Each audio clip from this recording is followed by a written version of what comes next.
timing, son of a...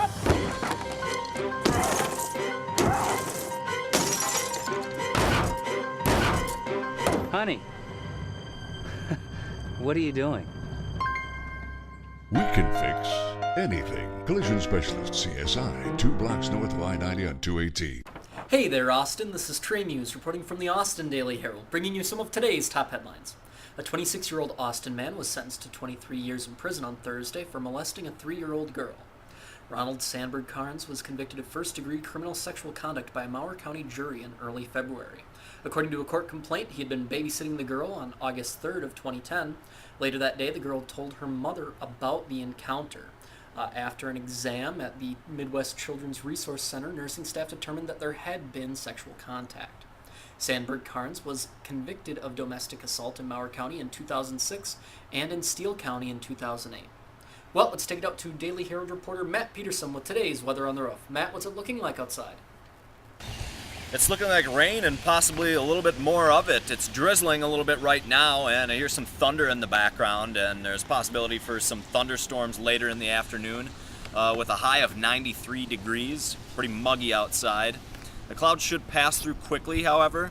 Saturday is mostly sunny, followed by sunny skies on Sunday, and temps should remain throughout the 80s throughout the weekend, and we'll be seeing the sun for a good part of next week as well. Good news on the horizon.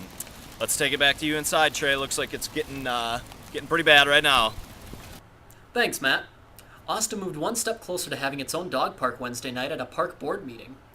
The park board voted unanimously to support Spark, Start a Park for Austin's Respectable Canines, in its initiative to bring a dog park to town. Spark member Martha Huschild said the group is now recognized by the state as a nonprofit organization and can begin fundraising in the near future.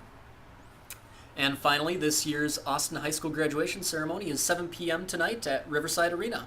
Although this class is a little smaller, there are still 254 seniors who will walk across the stage. There are 21 students who will graduate with high distinction, and all of them will speak at the ceremony, a change from previous years where some students chose not to speak.